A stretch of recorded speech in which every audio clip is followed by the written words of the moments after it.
Okay, so we start our first topic of conversation is endocrine system. And endocrine glands, shown here, can be, so first of all, what is endocrine? Endocrine, endo inside, crine, secretion. Secretion into the blood. So endocrine glands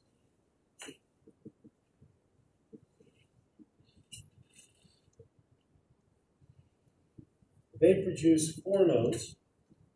Those are acting chemicals that are released in the blood. Now, the chief goal of endocrine system is to regulate bodily functions. Okay? And there is another system that also regulates bodily functions. It's a nervous system, right? The nervous system produces not hormones, but neurotransmitters.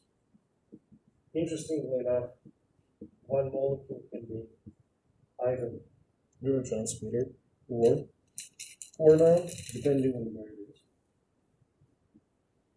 And neurotransmitters, they're not released in blood, they are released in the synapses. Now, let's think about some of the implications of these differences. So endocrine effects, since hormones are released in blood, endocrine effects are slow. It takes a while for a hormone to kick in while the nerve signaling is really, really fast. Okay? However, if you think about the nerve signal that goes from, say, goes to, I don't know, even stomach, I'm talking about sometimes even visceral regulation, still pretty fast. We're talking, well, maybe seconds if it's non-myelinated, So, but it will control a small, very targeted area. Nerve will deliver the signal to a particular organ, right? While effects of the hormones that are released in the blood will be distributed throughout the body. This is what we call a systemic response. They will involve multiple organs and tissues and cells, while the nervous system induced responses we can characterize more as local. Okay, makes sense? And finally, here's an important thing. With the nervous system, if we kind of step away from entirely autonomic regulation and think about our ability to control nervous responses, we have some level of control. Moving skeletal muscles, okay? In case of endocrine system, it's completely autonomic. There's no way we can control it. There's no way we can stop hormones from working. They're going to work anyway. Does that make sense? We sometimes don't even appreciate what they do, but they still work anyway. Is that clear? Now, those are sort of major differences between nervous and endocrine, although sometimes they work in conjunction.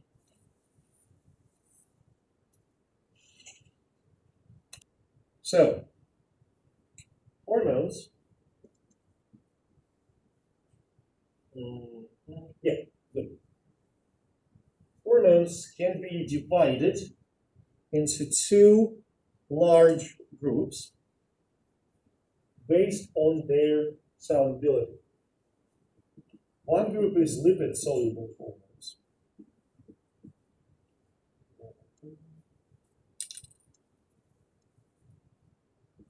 And another is water-soluble.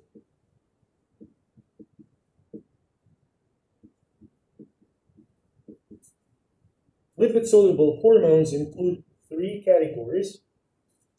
So thyroid hormones,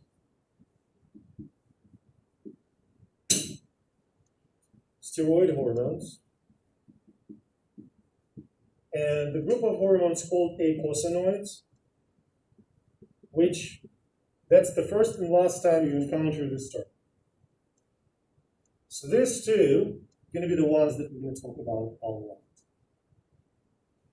Among water-soluble hormones, there are amines, such as epinephrine or norepinephrine. There are peptides. Technically, you can count insulin here. And there are proteins. So that's a lot of hypothalamic hormones and glucagon. There's a water-soluble, this is lipid soluble. Why we pay so much attention to the solubility? Turns out that solubility of the hormone, either in lipids or in water, determines the mechanism of action. How this hormone is going to signal in the cell.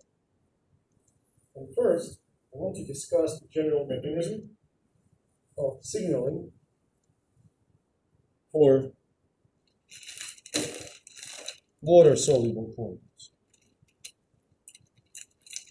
I'm going to collect some pretty colors here.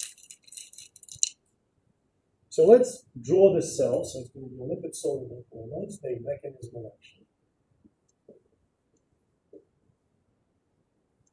Okay. So let's draw this cell. So this is a cell bound by cell membrane. You remember that cell membrane has this peculiar structure in which hydrophobic tails are concealed in between the layers of hydrophilic atoms. So on the outside and inside, the surface of the membrane that faces extracellular fluid and intracellular fluid, these surfaces are hydrophilic. But in between them, membrane is hydrophobic, which makes membrane impenetrable for anything that is not hydrophobic. Does that make sense? But hydrophobic or lipid-soluble molecules can cross the membrane easily. So here is our hormone. Since it's a hydrophobic molecule, it can cross the membrane and get inside of the cell. It can either get in the cytoplasm or in the nucleus. It doesn't really matter for our intents and purposes. Okay? The point is, and I'm not going to ask in any of the questions whether it's specifically cytoplasm or nucleus. All you need to know, if hormone is lipid soluble, it's inside the cell. And here comes the most important step. And hormone binds to its receptor. Okay? Forming hormone receptor complex. Now this is kind of, fundamental. All hormones act through the receptor. Very specific receptor. Does that make sense? Like, hormone doesn't just get in the cell and start doing things. It binds to the receptor. Are we good? So what happens next? This complex gets into the nucleus where DNA is, and hormone receptor complex binds to the DNA. Not the hormone itself, not the receptor itself. They have to be in a complex. Okay? And that binding initiates transcription. I want to be scientifically accurate. DNA. Okay. Initiates transcription. Results in the synthesis of RNA, mRNA. And then translation of mRNA into proteins. Does that make sense? So we often say that lipid-soluble hormones have transcriptional effects. Now, if you think about the whole process, look, it takes a while.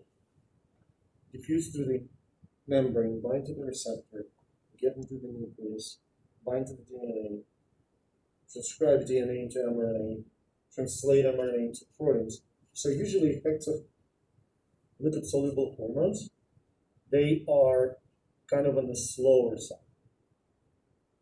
Does that make sense? So, I'm sorry, any questions regarding this? You got this? I apologize. I cannot turn off the sound because I want to hear people that are in the WebEx. And I also have a whole bunch of notifications. Okay. Questions about this?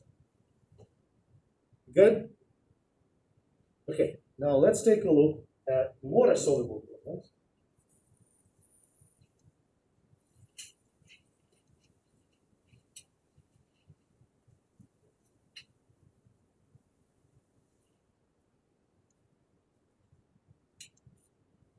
Which, as you can imagine, cannot cross the membrane, right? Water-soluble hormones, they cannot directly get inside of the cell. Make sense? So since they have to stay outside, where should we position the receptor at? The hormone is here. Where should we position the receptor?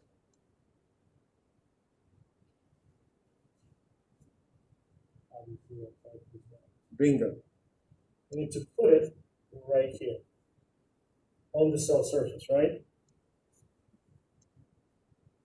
So receptors for water-soluble hormones are located in the cell membrane. They are on the surface of the cell, basically outside of the cell. Now, once hormone, there are 3 pathways that I want you to know, and we're going to start with 2 pathways that involve a molecule known as G protein. So when a hormone binds to the receptor, this binding activates G protein. This is why this group of receptor G proteins, sometimes called G protein coupled receptor, GPCR. It's a very, very common theme in signal. Okay? So what happens next? Activated G protein, that's pathway number 1. Activated G protein translocates to a molecule called adenylate. In some sources, you can see it as adenylyl, same idea. Adenylate cyclase.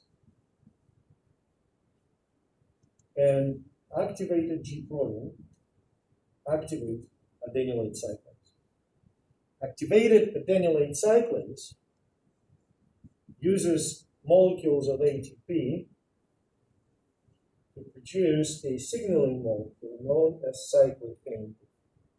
And it keeps churning out those cyclic AMP molecules. And then at this point, this is the point at which I'm going to stop asking. You see what I'm saying? Like, I can ask you about these steps. And all you need to tell me is that CAMP serves as the intracellular second messenger.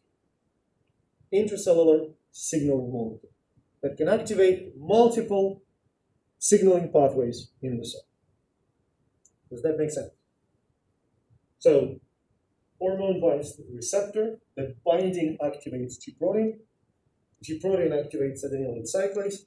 Adenylate cyclase produces CAMP. This is the enzyme.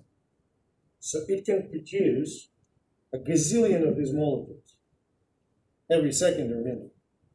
So once it's activated, it's like floodgates are being opened. and signaling becomes super fast. In general, water-soluble hormones work significantly faster than lipid-soluble. The effects are observed very quick.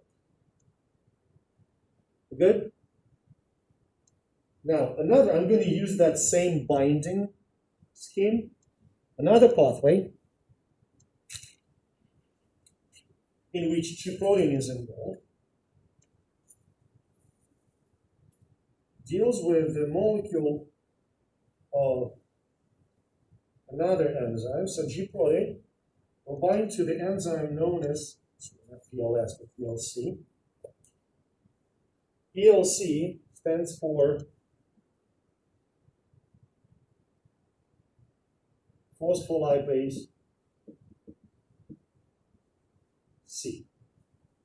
Phospholipase C converts some particular phospholipids into a molecule that we're going to be calling IP3. It's obviously an acronym, phosphatidylinositol 3, but you just need to know an acronym. So what does IP3 do? IP3 serves as the ligand for ligand-gated calcium channels that are in the membrane of endoplasmic reticulum. So IP3 opens calcium channels and calcium diffuses from the endoplasmic reticulum into the cytoplasm of the cell. Does that make sense? Good? So again, activated G protein activates PLC. PLC produces IP3. IP3 opens calcium channels. Calcium diffuses out of endoplasmic reticulum into the cytoplasm, and it starts a whole lot of intracellular effects that are not of any of our concern.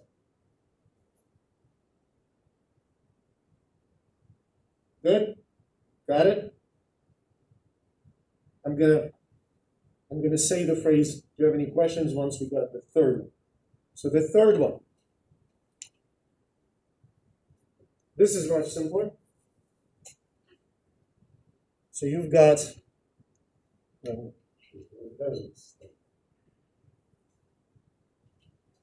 so here you have a hormone that binds to its receptor. But its receptor is interesting. It's interesting in a way that on the cytoplasmic side of this receptor, there is an enzyme called tyrosine kinase.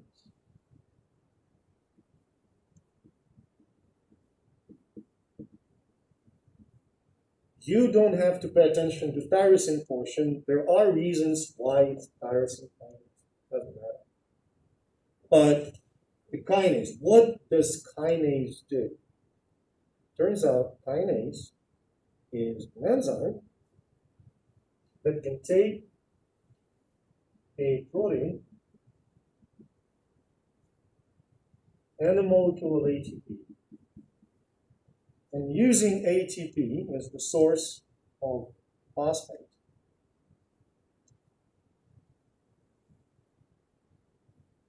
phosphorylate a protein. It can add a phosphate residue to a protein. Look, it's not a chemistry class, so this formulas, it's just for show of an illustrative purposes only. Now, illustrative purpose here, look at the charges. 2 negative charges in the phosphate, right? See that?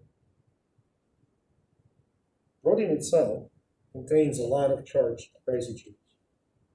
So if you add a couple of negative charges to the molecule, there's a good chance that you're going to reshape it. You're going to change its structure. So protein phosphorylation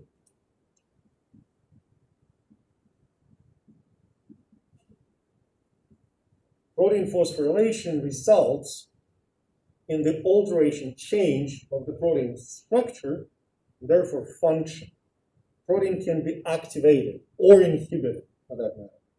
Does that make sense? At this point, whatever this protein does goes further and further. Yes?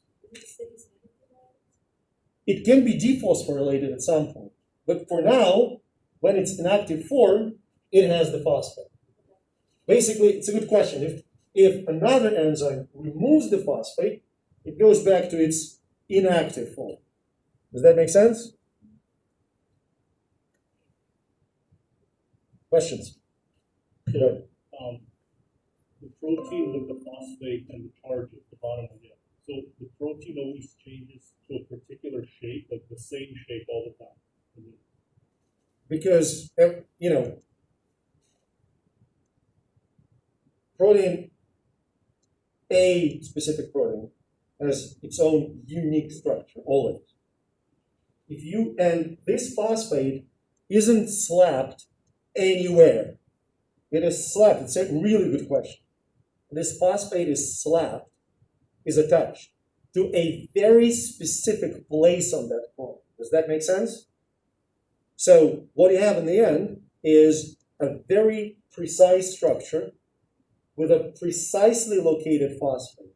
And that always will give you a very precise change in the protein shape and exactly the same alteration, change of protein function. Did I answer your question? Mm-hmm. Good. So these are three pathways for water-soluble hormones that I want you to know. Any questions so far?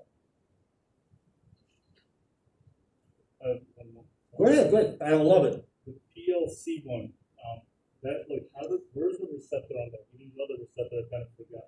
Oh, so I just used the same. Yeah. Same, okay. So I'm not saying that it is always this. No. I just, for the purpose of drawing, because I'm lazy, I could draw a separate one.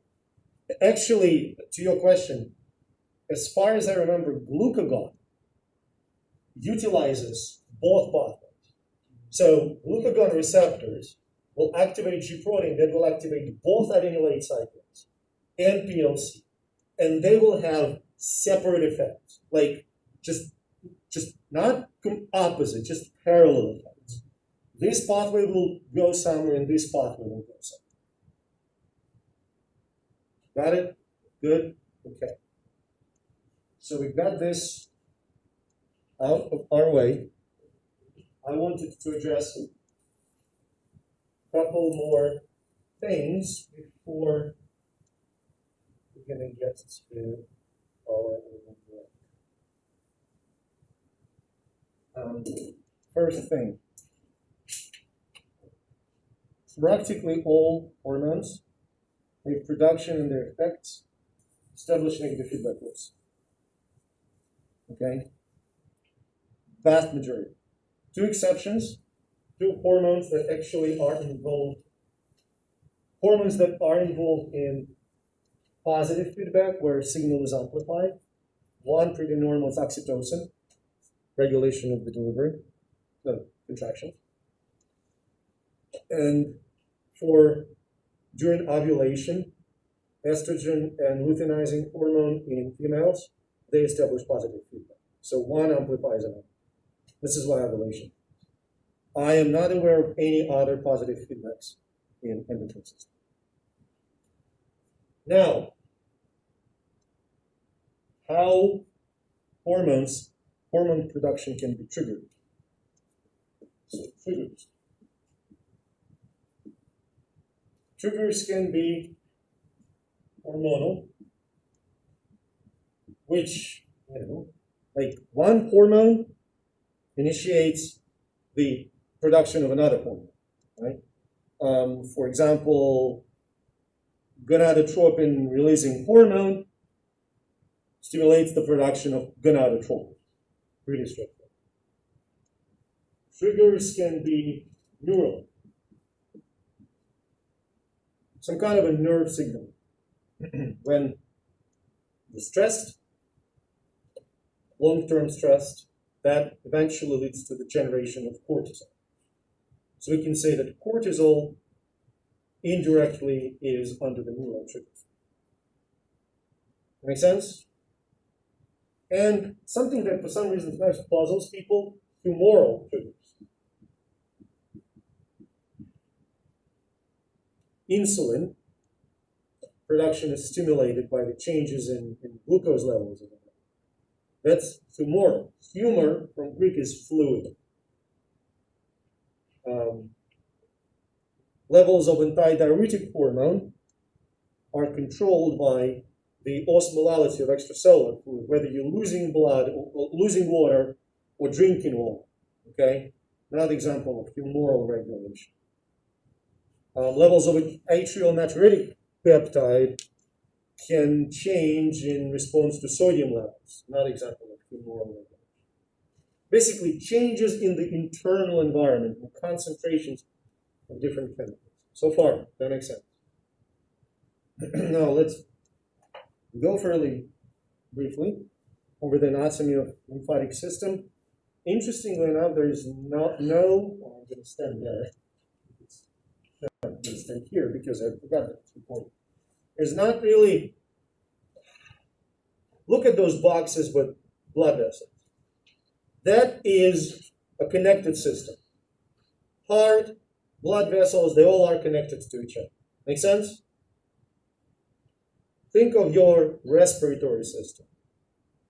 Your nasal cavity, pharynx, larynx, trachea, bronchi, lungs, they all represent a connected system. Think of your digestive system from mouth to anus. It's a long tube with some attachments here and there like liver and pancreas. Endocrine system isn't like that. Organs are distributed. And these are what we call a primary endocrine organ. Primary endocrine organ is the one that produces hormones and that's it. So if we go from top to bottom, the first endocrine organ will be hypothalamus, deep in the brain. Okay? Chief control of endocrine functions. Pituitary gland is attached to hypothalamus by a so-called infundiculum. Okay? And then you descend from there's a little pineal gland in the epithalamus that is kind of not so important. Then there's thyroid gland right here, largest endocrine gland in the human body. On the gentleman on the right there, you see the blue larynx, blue laryngeal cartilage in his neck. Under that cartilage is a thyroid gland, like that yellowish. We've got thymus right about here, also kind of peculiar structure. Then you have pancreas. Inferior to the stomach, you have two adrenal glands. Right above the kidneys. That's back here, that's thyroid, that's parathyroid glands here, also primary. And you have gonads, which are testes in males and, ovaries here. Ovaries in females. Okay? We call them primary again because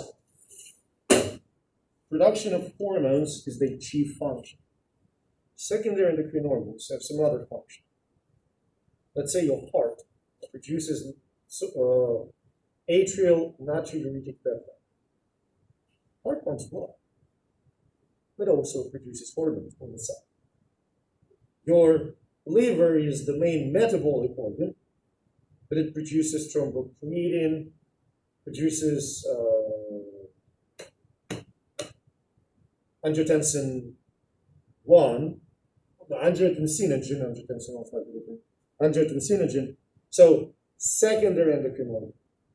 In addition to its primary function, it also makes sense. You got the difference?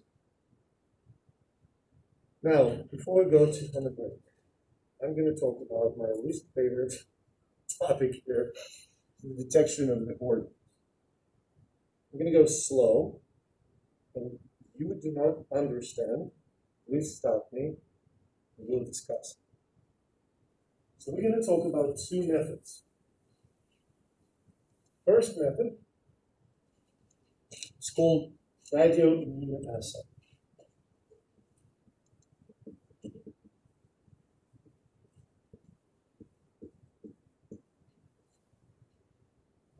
I'm terrible with names of scientists. So basically, if you look at the history of endocrine system and Nobel Prizes, you know that people who got Nobel Prize for discovery of insulin, they worked at Case Western here. Okay. And then another Nobel Prize that insulin won was the Nobel Prize, I don't remember, a woman who developed radioimmunoassay and how to detect the hormones. How do we do? You have a working solution which contains antibodies. Now, in light of this pandemic, I suppose you hear a lot about antibodies. To make it quick, antibodies are produced by our immune system, or the mammalian immune system, when our immune system is exposed to something foreign, something that is not ours. These antibodies can bind these foreign molecules, and they are very, very specific. So you can develop an antibody that will bind a hormone of interest. Do I make sense? We're not going to go into technicalities. You can. And it will bind only this hormone and nothing else. So you have your test that contains antibodies, and these antibodies are bound to radioactively labeled hormones. So these hormones, let's say we're talking about insulin, okay? So it's all insulin. So radioactive labeled insulin, you have antibodies, you know exactly how much radioactive insulin you have in the test tube, in each test tube. Am I clear? You know exact amount. Our amount will be 8. And obviously it's complete bullshit, but it's easier to explain this. You good?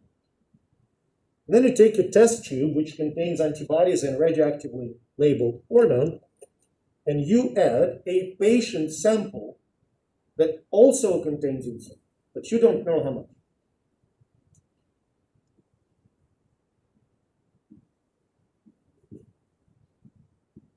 Remember, you don't know, don't count this, you do not know. What happens next? This is insulin, and this is insulin. The only difference is that this insulin is from the patient and it's not radioactive, and this insulin is in your test tube and it is radioactive. The binding to antibodies is in equilibrium. So this non-radioactive hormone can kick out radioactive one. Does that make sense? For the simplicity, I'm going to draw that all 4 kicked out the radioactive ones, and radioactive ones are now floating through. Does that make sense? In the real life, that's not the case. Okay? So there will be some percentage, some share of radioactive hormones that will be displaced by non-radioactive from antibodies. Does it make sense? What's important is the more non-radioactive hormone you add, the less radioactive hormone will remain bound to the antibody. Yes. So let's say we have an example here, and I added 4. If I add 6 non-radioactive hormones, will displace more radioactive than 4. Does that make sense? Now, what we can do, imagine that we still have our test tubes with this radioactive hormones, bound to antibodies, all fine and everything. And then we have a prepared solutions of non-radioactive insulin with known concentrations. So we know exactly this is 1, 2, 3, 4, 5, right? So here's what we get, and in the end, we can pull these things down, we can precipitate them, and we can measure radioactivity. So we can do a graph. On the y-axis, it will be radioactivity in the precipitate, in the antibodies. On the x-axis, non-radioactive insulin, its concentration. Okay? So this is your point 0. This is your radioactive hormone without any added non-radioactive insulin. Now, if you add a little bit of non-radioactive insulin, the amount of radioactivity on the antibodies will be lower, right? Because they got kicked out. Are you following me? Cool. So that's going to be your 1. We increase the amount of non-radioactive insulin. It decreases further. Increase and decreases further. Increase non-radioactive insulin, it decreases further. And what you end up with is a calibration curve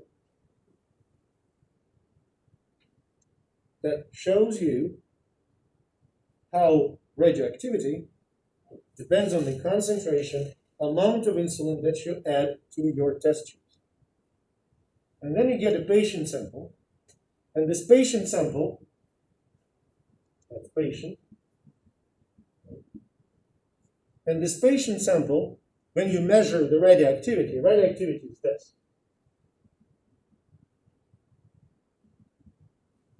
That's how much insulin your patient has. Does that make sense? By knowing the signal from patient sample, you can kind of go back and calculate the concentration. Now, this method is very sensitive, very specific. It has 2 big disadvantages. Number 1, it's, as you can see, a bit cumbersome. Number 2, that's a big deal. It uses radioactivity. Okay? Probably there are ways to get around that, but the question is, can we do something different using same using antibodies? And the answer is, before we move on to the next step, is that stepwise more or less clear? The method that is used more and more currently is ELISA. ELISA is the acronym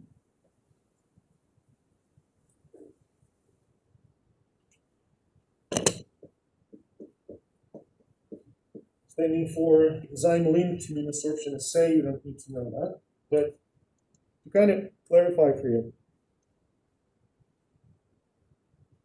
well, we'll get to the clarification. Let's describe it out. So you have a plastic plate about this size with multiple wells. Each well is a few millimeters deep, can hold up to 300-400 microliters of fluids of wells. At the bottom of that well are antibodies.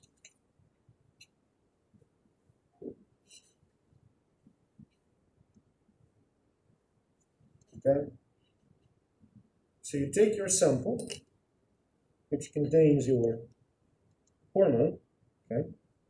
Color's going to be slightly different. Contains your hormone, and you add your samples into the wells. So let's say sample 1 is here, and it has a ton of hormones, right? They're non-radioactive. Sorry for the confusion. They're non-radioactive. Those are hormones. Sample number 2 has very few molecules of hormones, so this is what it is. Now, you wash these wells thoroughly. So everything that is not bound to antibodies is gone. Only hormone remains. But you don't see it. Like, you have no signal. The wells are clear.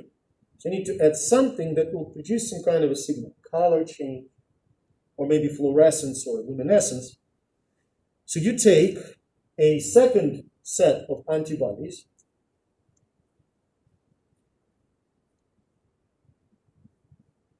and they have an enzyme attached to them.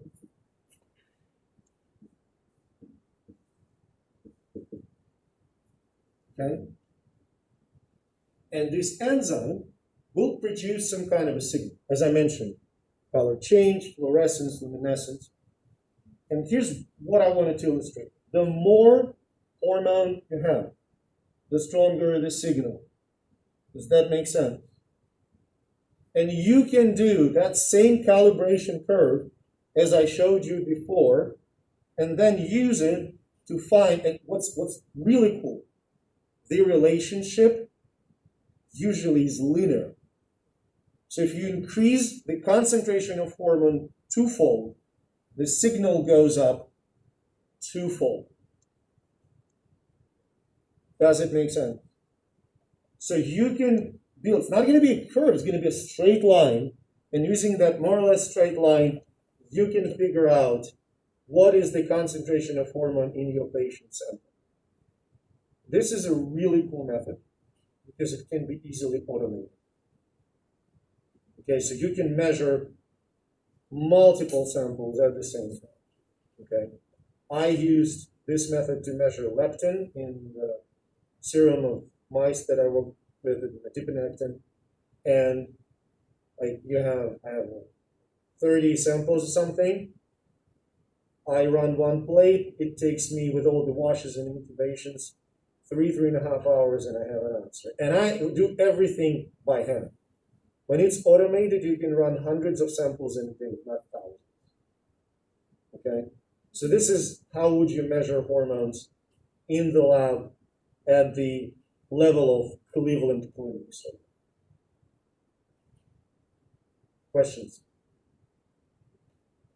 Now, I want to say a few words about what I expect from you regarding certain things.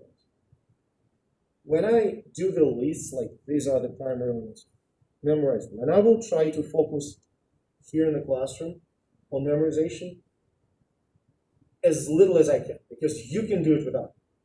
You don't need me to know the anatomy. You don't need me to memorize lists or whatever. It's not going to be a lot. I want to focus on concepts, understanding. How do you know that you understand something? You feel pretty confident when you try to explain it to someone. So, how do you know that you kind of get a gist of a lesson? You can explain it to somebody. It can be yourself in the mirror. Just make sure that no relatives are around, otherwise you end up seeing a psychiatrist. You can explain it to your dog, not expecting feedback. I always say the ideal case, you have somebody physically inferior to you, like your little brother. Tie him to a chair, explain it to them as many times as you can. Okay, and you can expect it in some feedback. Okay, but seriously, like, explain it. When my son was taking AP1, because he took AP2 this summer, he said it's terrible, it's all wrong. He hated them all. When he took AP1, not with me, one of his learning things was when we were driving somewhere, he would explain things to me to check that he gets it. And it worked perfect. Does that make sense? So do this, and we should succeed. Now perfect. Let's take a little break, 10-15 minutes. We'll come back, I'll do the roll call, and we'll chat about actual hormones. So we're gonna start talking about hormones, but I wanted to kind of, while I'm removing that stuff from the whiteboard, I want to explain something. We are gonna go sort of from endocrine gland to endocrine gland, but this approach is very it's not good. I don't like it, but I don't see any other. So we're kind of trying to complete a puzzle by looking at different pieces, and you will see why this approach is kind of inferior in itself. So we're going to start with hypothalamus, okay, the chief regulator of the hormonal activity. And I want to remind you that it's a part of a diencephalon, part of it's located under the thalamus, and it is connected by the infundibulum to the structure that is called pituitary gland. So we've got pituitary gland and hypothalamus, right? And pituitary gland is anterior pituitary here and posterior pituitary. Why do this? Because looking at hypothalamus without looking at pituitary gland is virtually impossible. So let's take a look at the hormones that hypothalamus produces. In general, we can say that hypothalamus produces almost all hormones that it makes are either releasing hormones or inhibiting hormones. And these releasing and inhibiting hormones, they control the functions of the anterior pituitary gland. And then there's a couple of hormones, thyroid hormone and oxytocin, that are produced in the hypothalamus and stored in the posterior pituitary, and we'll get back to this, okay? First, let's start with those releasing and inhibiting hormones. I'm going to do acronyms. There's a lot of stuff in the table, in the notes. Why I don't focus that much? Because once we start to unravel different pathways for hormone regulation, the role of each of the hypothalamic hormones will become much more clear than it is now. So first pair of sorts is growth hormone releasing hormone and growth hormone inhibiting hormone. As you can tell from the name, they control the release or inhibition of release of growth hormone. Then we have thyrotropin releasing hormone, TRH, again releasing, corticotropin, that's G, corticotropin releasing hormone, CRH, gonadotropin releasing hormone, GnRH. And we have prolactin releasing factor and prolactin inhibiting factor. Now, if you look at the names, it makes perfect sense, right? Thyrotropin releasing hormone. It releases thyrotropin. Corticotropin releasing hormone. It releases corticotropin. From where? From anterior pituitary gland. So, growth hormone, anterior pituitary. Thyrotropin is produced by anterior pituitary. Corticotropin, gonadotropins, prolactin, they all are anterior pituitary hormones. Does that make sense? So hypothalamus is kind of a boss that uses these hormones to tell the anterior pituitary, produce this other hormone, and it will do some other effects. And I deliberately do not focus on the stimuli, because these individual hormones make sense only in the context of a particular hormonal pathway. That makes sense? So basically our next stop is the pituitary gland, but before we get there, I want to describe how hypothalamus and specifically anterior pituitary communicate with each other. So there's a venous plexus, a capillary plexus, a capillary bed in the hypothalamus where all those hormones are released. Remember, hormones are released in the blood. Blood from that plexus is delivered into the anterior pituitary gland via portal veins. Portal veins form another plexus here, so-called secondary plexus. Hormones of hypothalamus, they diffuse from the plexus, act on the pituitary. Pituitary produces hormones that go into that plexus and then distribute it elsewhere. Does that make sense? You can compare it to a subway, okay? So this is the station number 1. That's hypothalamic hormones jumping on the train on that station. Train is the blood. Blood takes this particular route to the station number 2, where hypothalamic hormones get out of the car, tell anterior pituitary what to do. Hormones of the anterior pituitary jump in a car, on a train, the blood, and get into the rest of the body. That make sense? So this system is called hypothalamo hypophyseal portal system. So portal system refers to 2 capillary beds connected by veins. And this is where from, where to. Any questions so far? Now, what about posterior pituitary? Important feature of posterior pituitary gland is that it doesn't produce hormones. It stores them, it releases them, but doesn't produce them. So, what does that? So there are cells called neuroendocrine cells, basically neurons, okay,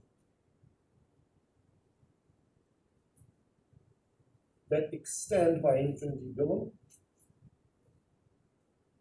into posterior pituitary gland. These neuroendocrine cells produce hormones, basically neurotransmitters in some capacity. And these hormones, namely 2-ADH and oxytocin, they store here. Got it? Once they need it, they are released. But posterior pituitary does not produce anything. Now, how do we call a bunch of neurons that go from point A to point B? Call it a tract. Like in the spinal cord, we have corticospinal tract, spinocerebellar tract, and whatnot. So this is hypothalamo hypophyseal tract. Does that make sense? So in a nutshell, hormones, hypothalamic hormones, are delivered to the anterior pituitary by the portal system, where they stimulate production of pituitary hormone, while the ADH and oxytocin are produced by hypothalamic cells, which extend into posterior pituitary, where these 2 hormones are stored, just stored. And that delivery occurs via hypothalamo hypophyseal tract. Good so far?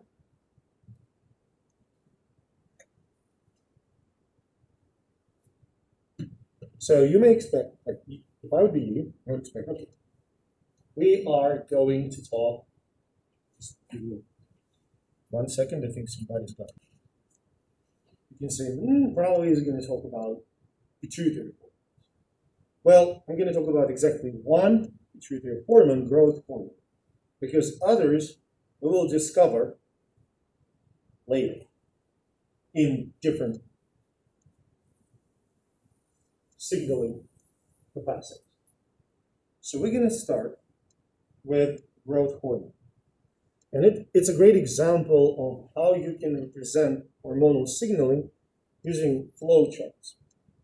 Remember that production of each hormone depends on some kind of a stimulus, right? And the result of this is some kind of an effect. And then the negative feedback loop, which governs most of the hormones, the stimulus and the effect are kind of opposite. If blood glucose goes up, the effect of insulin is to bring it down.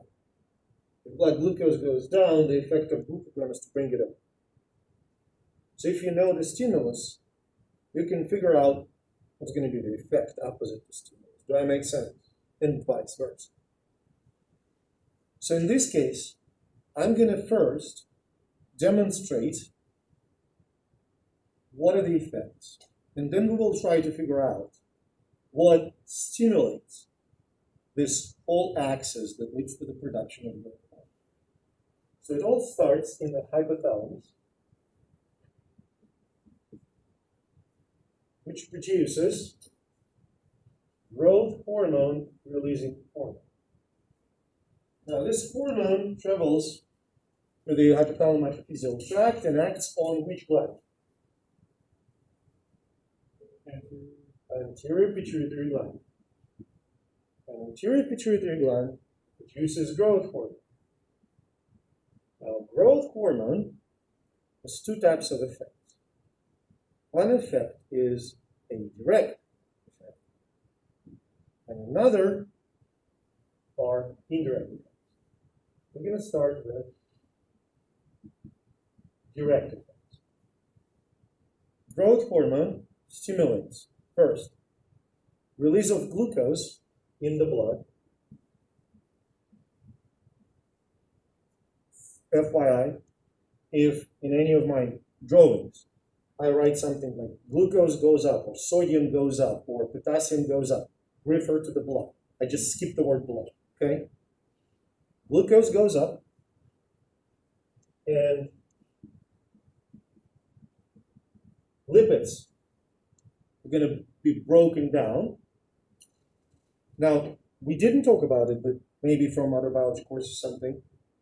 When triglycerides are broken down, does anyone know which molecules are released? Some kind of acids. So fatty acids are released. So lipolysis, inevitably, as a consequence, you can see an increase of free fatty acids in the blood. Does that make sense? Now think of it this way. Glucose, what do we need it for? Speak up. What do we need glucose for? Energy. What do we need fat for? Energy. So direct effects are dealing with providing energy. So that's going to be my first question. If the direct effects of growth hormone are elevated blood glucose and elevated blood fatty acids, what are the stimuli?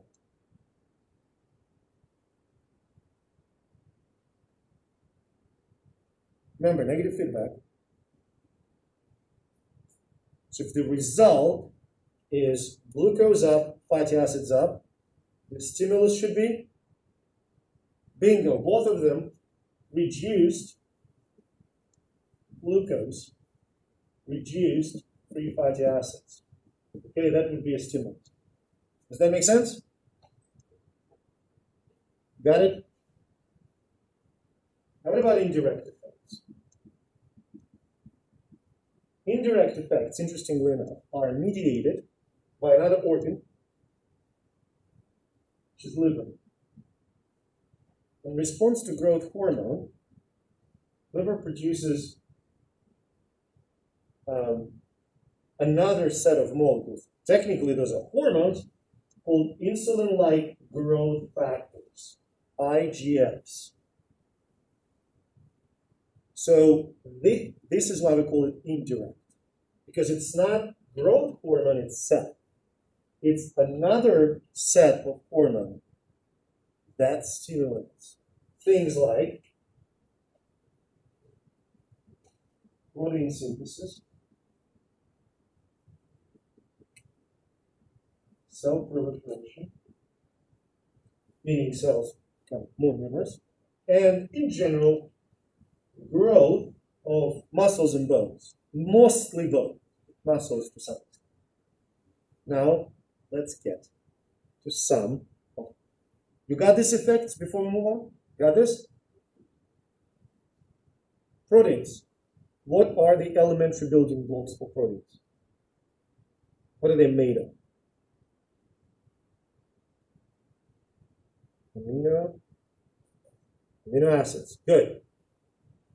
When you use amino acids for protein synthesis, what happens to the level of amino acids in the blood? When you use them, levels should go down.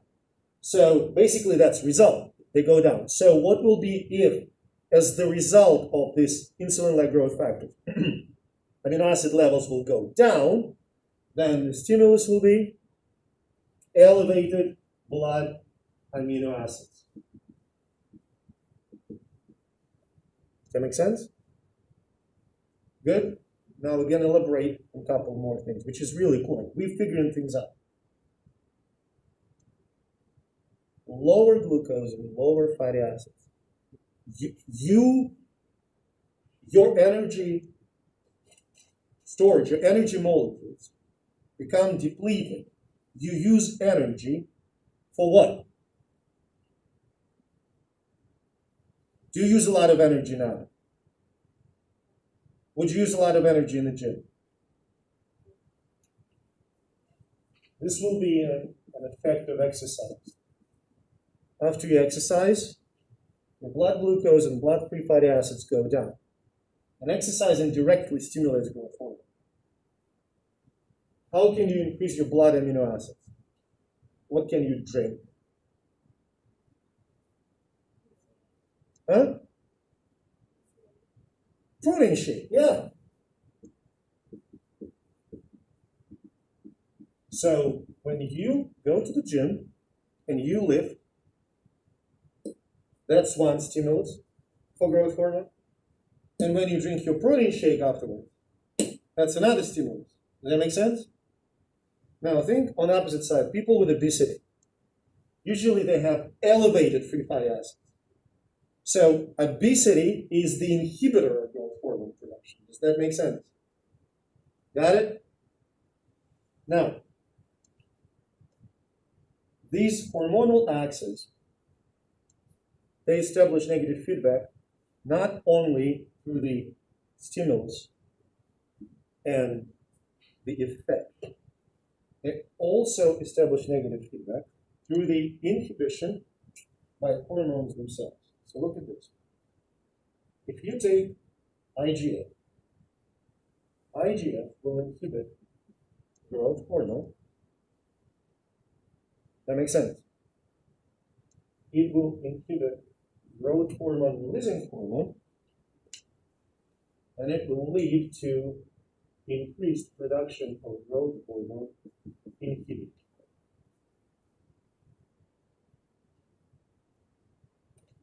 Let's look at this scheme and draw another flow chart. You will hate flow charts by the time we're done with this class. So, do you see that feedback established? Let's start here.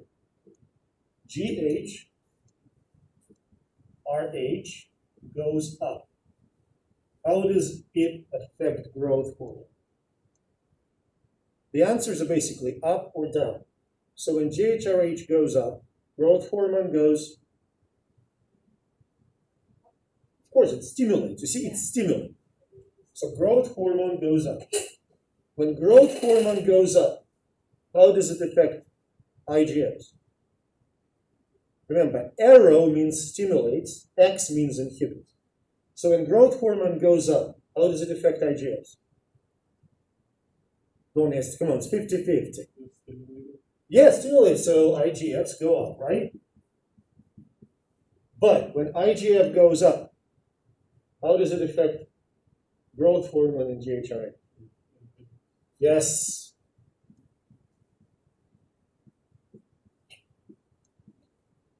Right? And GHIH actually goes up. When this and this go down, how does it affect IGFs? When these two go down, what happens to IGFs? Yep, they go down. And when IGF goes down, how does it affect GHRH? Does that make sense? It's a teeter-totter. One is up, another up, then down. Okay? That makes sense? This is a great example of a typical negative feedback in the hormonal regulation.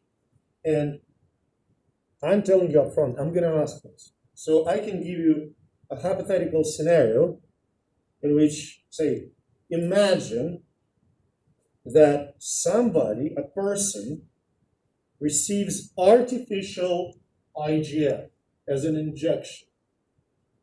Okay, so I'm like healthy individual, I get artificial IGF in massive amount.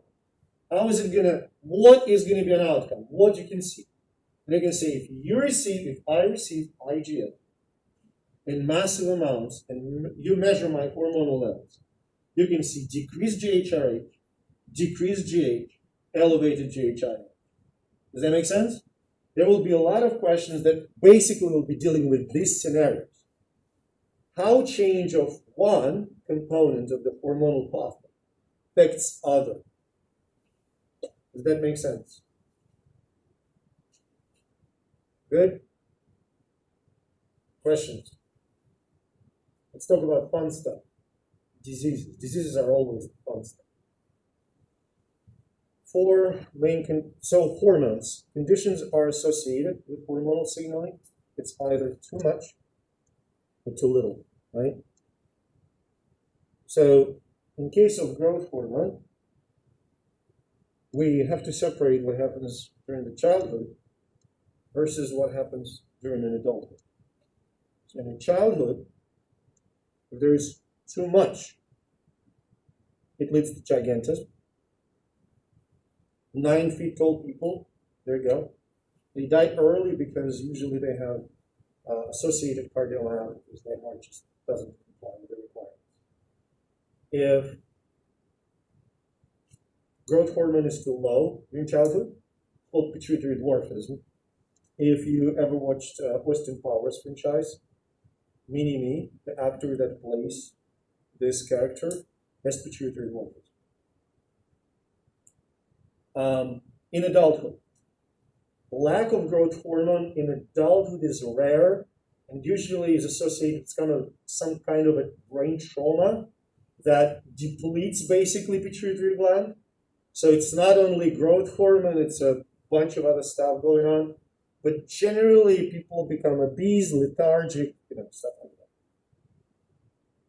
Overproduction of growth hormone in adulthood, which is usually the result of some kind of a tumor of the pituitary gland, leads to a condition known as acromegaly, when bones, mostly feet, hands, and face, jaws, start to grow too much. It is usually associated with cardiac problems, and look at this. If your growth hormone is overproduced, what happens to the glucose levels? No. If it's imagine that it's independent. For some reason, levels of growth hormone are abnormally high. What happens to glucose levels? They shoot through the roof, right? Diabetes. Okay? Back to diabetes as a complication. Okay. Got it? Now we're going to descend from the growth hormone into thyroid. I don't know if anyone heard growth hormone sometimes is used as a performance enhancement drug. It sounds. There are studies of it, and studies say that it doesn't have any pronounced effects.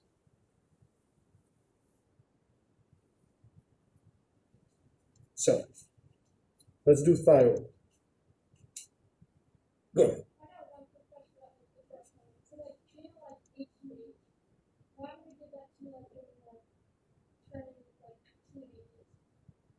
Say it one more time.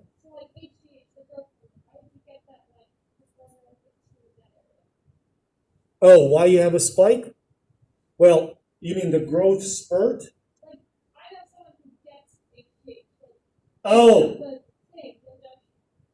because they have deficiency, so they don't get stunt growth.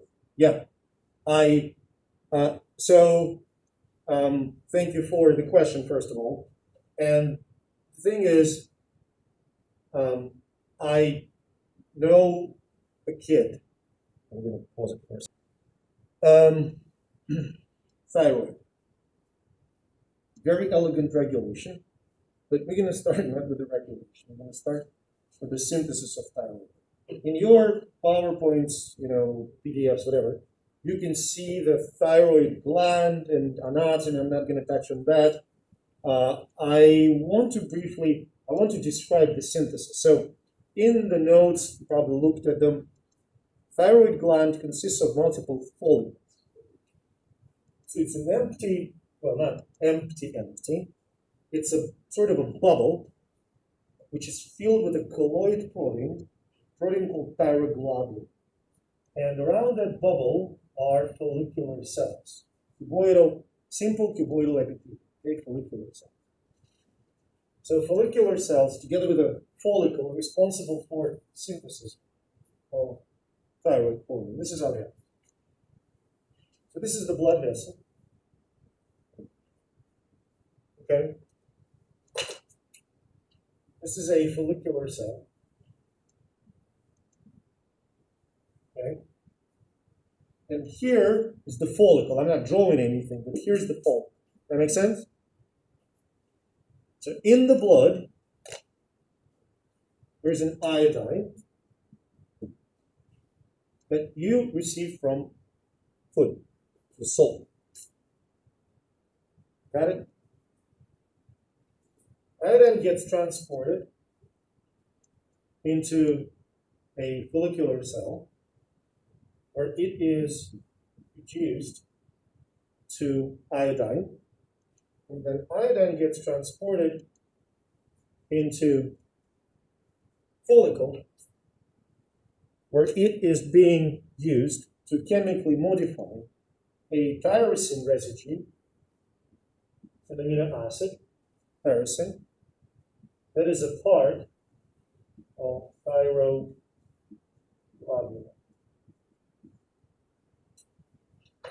So iodine plus this result in thyroglobulin. And here, I'm not going to go through a bunch of chemical modifications, but you have, if there are 4 iodines attached, it's going to be T4, okay? Thyroid hormone with T4. And if 3 iodines, T3. They have slightly different effects, but in general, we're going to consider them the same. It's a thyroid hormone for our intents and purposes. A little problem here. It's still tethered to the globule, right? So this molecule re-enters the follicular cell where thyroid hormone is untethered and released in the blood. That makes sense? Just there are special enzymes in that cell that will cut here, and now you have a separate molecule of thyroid hormone that gets in the blood. Does that make sense? Now I want to point your attention to the fact that iodine is absolutely essential. it is perhaps a unique situation. Every other hormone is synthesized without any requirement from out, like any exogenous molecule. It does not depend on any molecule that we have to acquire. Thyroid hormone depends on the iodine.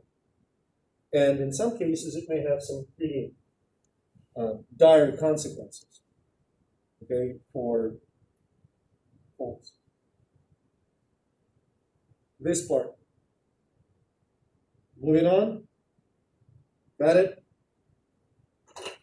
So let's look at the hormonal axis. And it's the first classic hormonal axis called hypothalamus, pituitary, thyroid, HAT axis.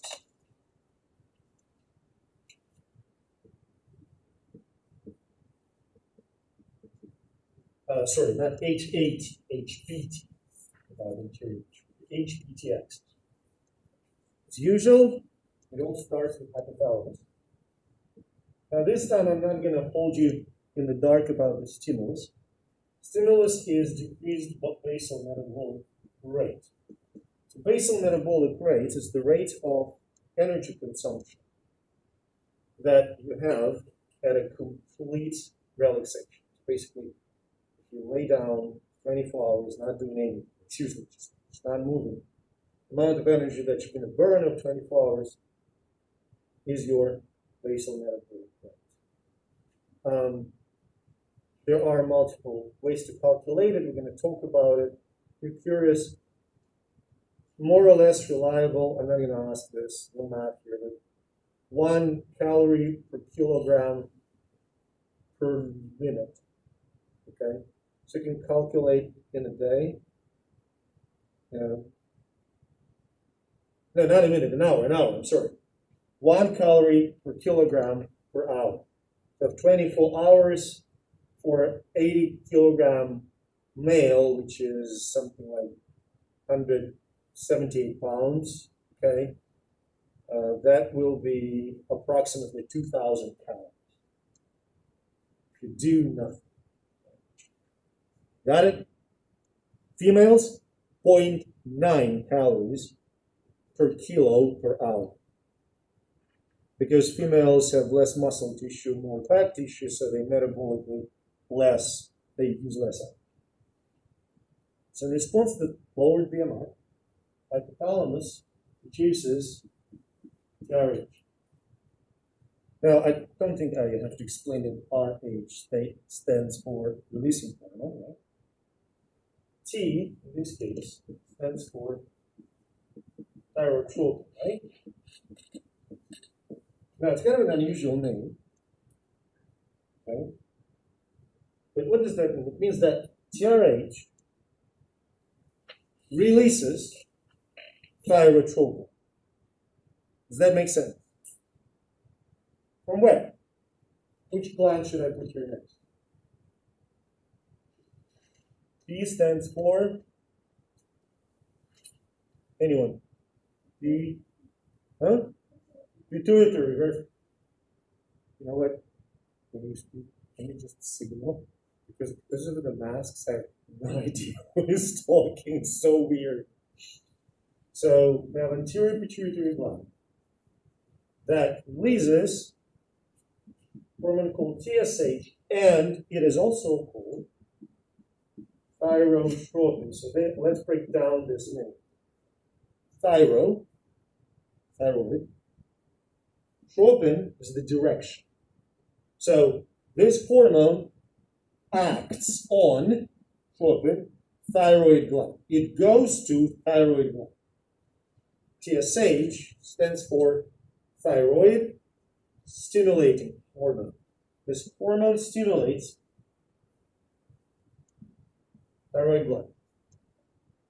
Cool?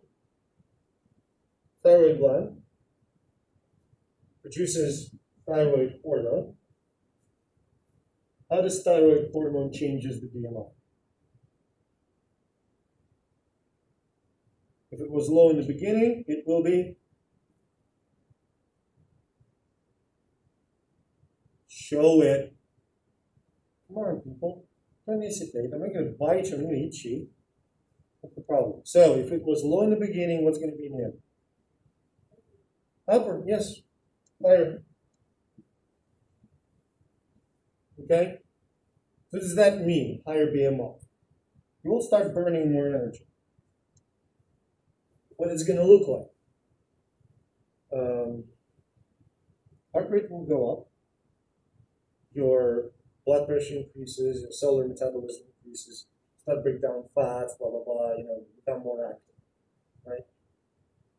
Does that make sense? Now, that is one way to establish negative feedback. There's another, of course. Thyroid hormone will inhibit TRH and TSH production. Does that make sense? So, if thyroid goes up, what happens to TRH and TSH? They go down. Now, it's not, listen carefully, but if this goes up, what happens to TSH? It goes up, and if TSH goes up, then TH goes up. But then they go down, right? Again, teeter-totter. Is that clear? How about some diseases? So first disease. Remind me, please. We're going to use different colors for the diseases. It's going to be dietary goiter first. Remind me, please, which microelement is needed. What do we have to eat for thyroid hormone to be produced? Which element? It's critical. Iodine. Imagine that your food has no iodine. If it has no iodine, what happens to the level of thyroid hormone? Yep, they go down. They go down, what happens to the levels of TRH and TSH?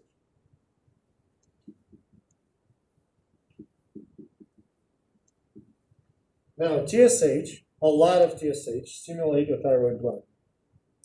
Can you keep your same diet? You keep same diet. Constant stimulation by TSH. Will it make more thyroid hormone on the same diet, but no iodine? Obvious question. You don't have iodine. Can you make thyroid hormone? No. It's like, it's like, it sounds terrible. Like milking a bull, You can milk a bull all you want. You're not going to get any milk because it cannot produce milk, right? So thyroid gland cannot produce thyroid hormone. Right? But it will try to compensate. And under the stimulation, it will grow bigger, bigger, bigger. That's dietary goiter. How you treat it? Give them iodine in the salt. It will actually shrink. It will reduce. Make sense so far? Now, second condition is Graves' disease. Remember that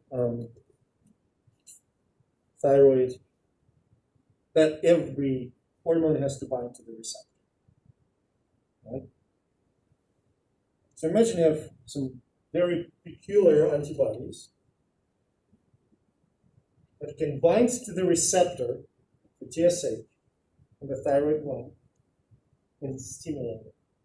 So you've got an independent stimulation of thyroid gland. Are you with me?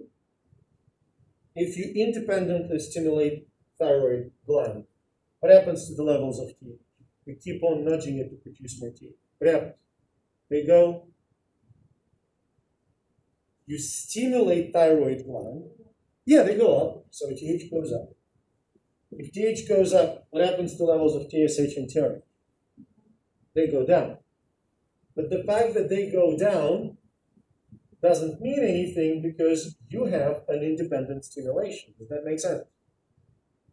So basically, you have a person whose thyroid levels are really high. It increases BMR. So this person will be very active, will burn a lot of energy. These people are usually fairly skinny. Their eyes are popping out because of elevated blood pressure. Their heart rate is high, and they're usually a bit irritable. Not to say that they're jerks, but little irritable. Okay? Now, what if you have a situation in which antibodies, different antibodies, this is autoimmune disease and this is autoimmune disease, they block the function of the receptor for TSH.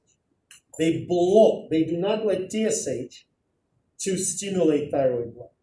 If TSH does not stimulate thyroid gland, what happens to the levels of thyroid hormone? They go down, and levels of TRH and TSH go up, right? It doesn't help though, because it doesn't matter how much TSH you have, the receptors block, right? This is called Hashimoto's. Now, if in Hashimoto, if your thyroid hormone is down, your BMR goes down, you become sluggish, lethargic, inactive, you gain weight. A good friend of mine, she's an endocrinologist down south in Louisiana, and she said that people often come to her, obesity is rampant in Louisiana, they come to her and they want to do the test, they convinced that they have Hashimoto. She does the tests, and the thyroid hormones are perfect. She says it's the only time when people are pissed that everything's normal. Because they want this to explain why it happens, Extreme case of Hashimoto is called myxedema, when it's a symptom of extreme Hashimoto when there's no thyroid hormone whatsoever. These people have really swollen faces. Okay, does that make sense? Like all these breakdowns of the diseases. And look, I don't know if you ever get tested for this, but remember, there is a change and there is a change. If normal is 10, hypothetically, and you have 9, it is most likely meaningless. And a good endocrinologist will tell you, that's not. We're going to test you like a month later, and then we'll see if it changes, if it goes back to normal or gets aggravated. Does that make sense? And one more thing. Think of it this way. If you just take thyroid hormone and start shooting yourself with thyroid hormone, what's going to happen to your brain? It's going to go up like crazy. And what's going to happen to your body weight? You can lose it. Guess what some people use thyroid hormone for? Doesn't work well. It messes up the entire endocrine system. Fantastic. We have time for calcium regulation and even for posterior pituitary. Calcium regulation is pretty straightforward. We talked about it. And oh yeah, I forgot to say a very peculiar thing about hyper and hypothyroidism. When you are hyperthyroid, you have grades. You burn a lot of energy and you produce a lot of heat. People with hyperthyroidism are heat intolerant. They're so hot that for them, hot environment is uncomfortable and vice versa. And we have a joke in the department that Dr. Nussbaum, who have a sort of, what is the sign of winter? And Dr. Nussbaum stops wearing flip flops. What's the sign of spring is Dr. Nussbaum starts wearing flip flops. But he often uses the fan, and we have a joke that he has benign hyperthyroidism. He likes when it's cold. Okay, calcium regulation. 2 hormones, one plays major role, one plays minor role. And the one that plays major role is parathyroid hormone. It's produced by parathyroid glands, right here, in the back of thyroid, right here. Usually 4, sometimes 6, sometimes 8, sometimes 2. And the regulatory scheme is really simple. So it all starts with calcium deficiency. So blood calcium goes down. This is sensed by parathyroid or chief cells in the parathyroid gland. There are also oxyphil cells in the nose, and they do. So parathyroid gland produces PTH, parathyroid hormone. Okay? Now, I like a money analogy here. So imagine you don't have enough money. I'm not looking in your personal finances, just hypothetical story. You don't have enough money. How can you go back on track? What are the options? Tell me.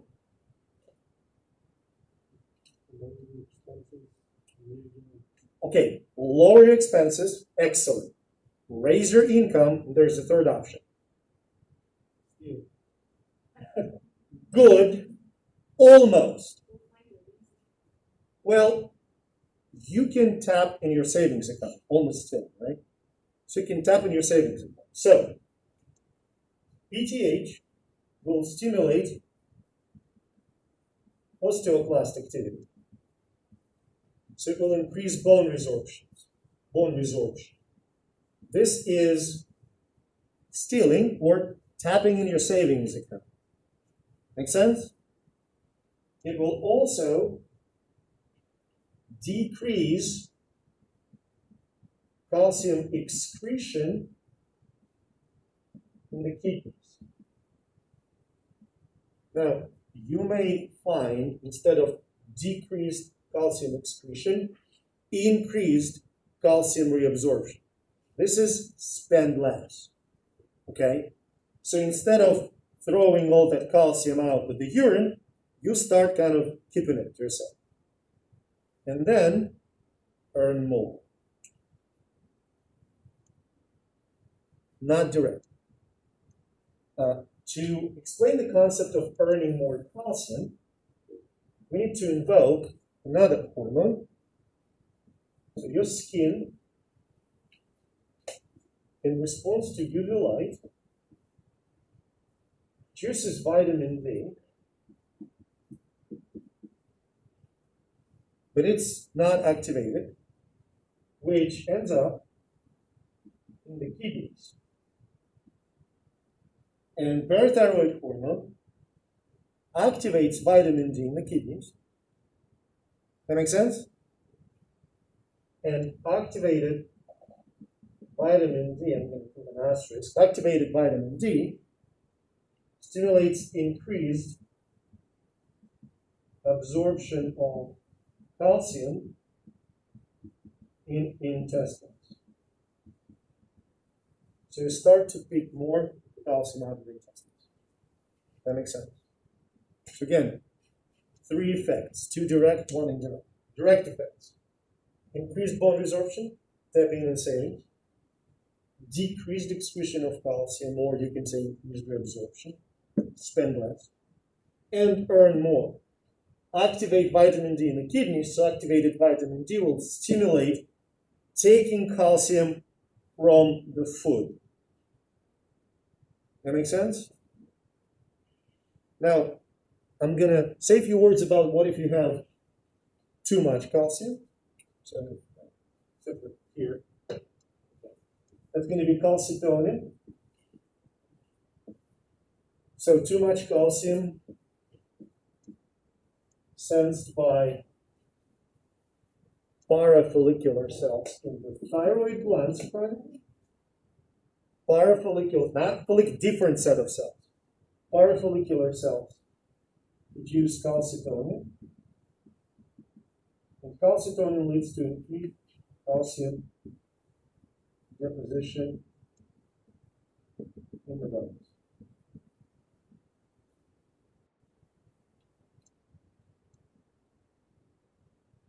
Now, which of these 2 scenarios, not enough calcium, too much calcium, is more likely?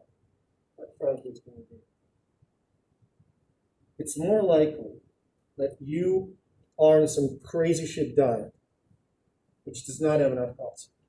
That make sense?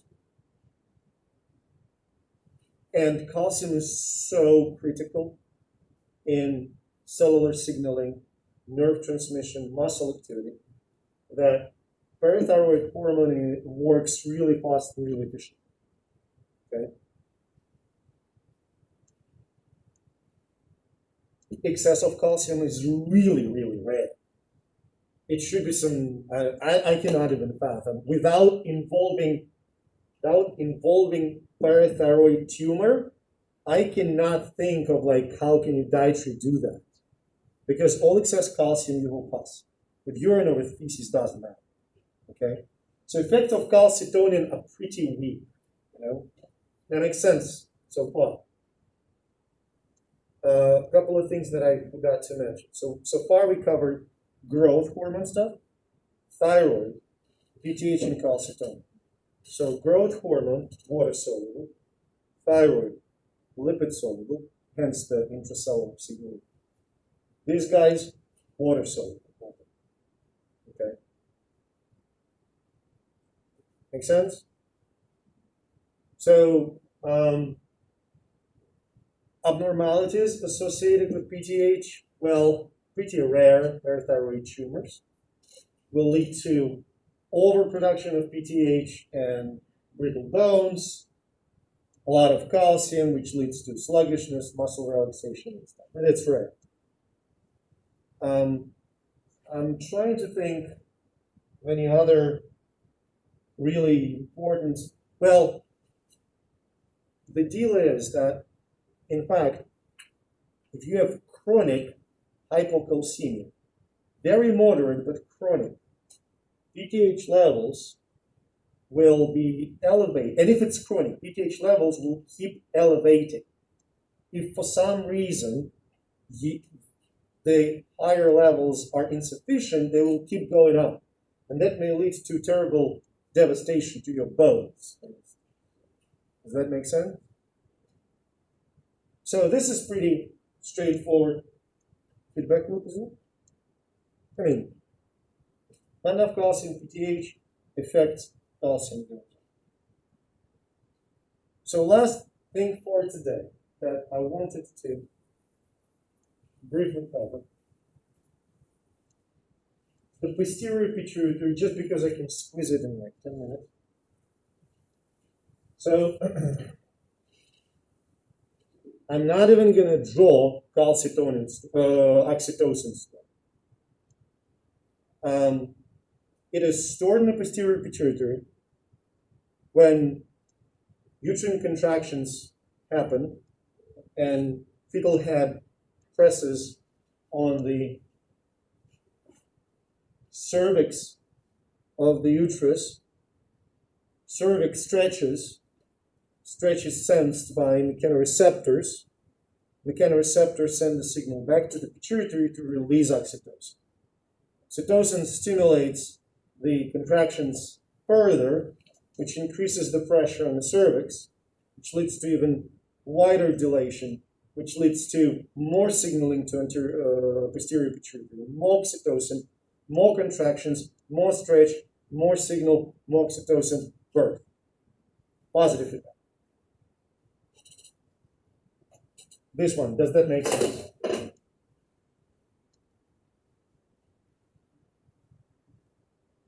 Now, 88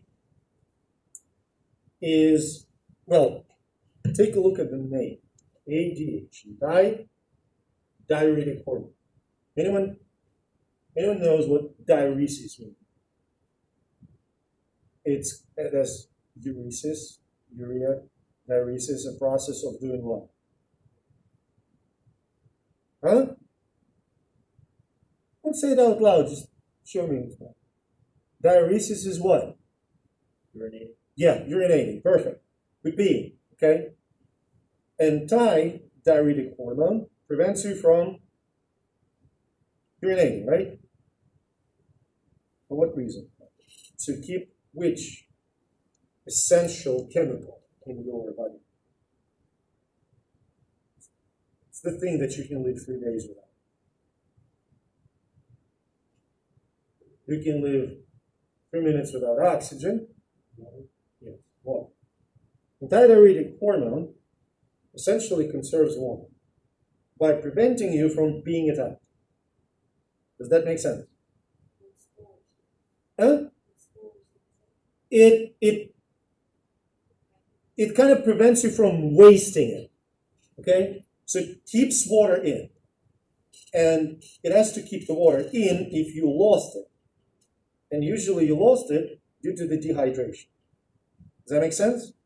So let's play it out in case of dehydration. It's 30 outside, 30 Celsius. And you were cutting grass for an hour and a half. And you didn't drink, and you were sweating, and you are dehydrated.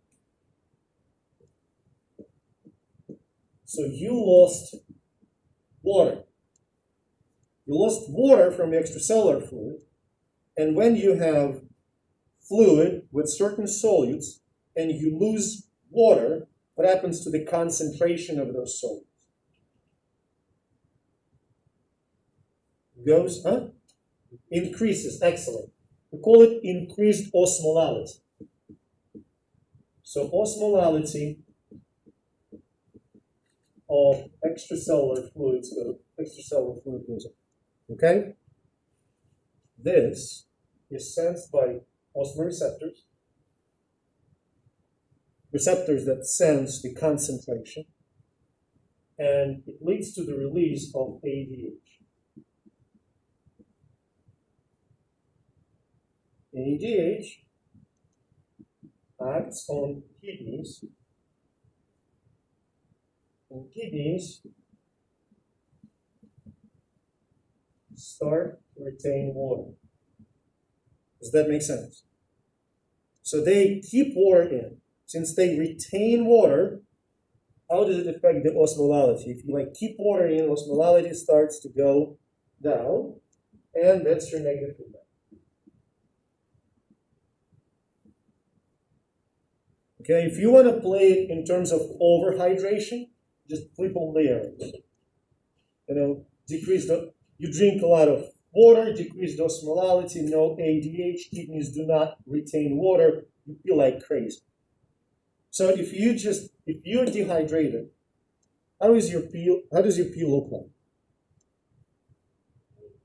Very dark, it's concentrated, because water stays in. And usually it's pretty scant, right? There's not much. Its volume is low because water is being retained. Does it make sense? Now, there's another thing. There's another way to lose, quote unquote, blood. Lose blood. You can lose a liter of blood, and immediately you don't have enough water. Not only this, you actually have decreased blood pressure, because the volume of blood went down due to the blood loss. So in fact, not only dehydration, but also blood loss and decreased blood pressure can lead to the release of ADH. ADH will stimulate kidneys to retain water, and when you retain water, your blood volume, how does it change? When you keep water in, the volume of the blood goes up, which increases your blood pressure. Does that make sense? Here's another question, very simple. After an hour and a half in the heat working, you walk into your house. How do you feel here? You feel, what do you want to do? Drink, you feel thirsty. Thirst, the effect of ADH. Basically makes you to restore your water balance. Does that make sense? There are people that do not produce ADH. So they pee a lot. It's called diabetes insipidus, but they also drink a lot. So the person with diabetes insipidus can drink 5-6 gallons of water a day. It's quite long.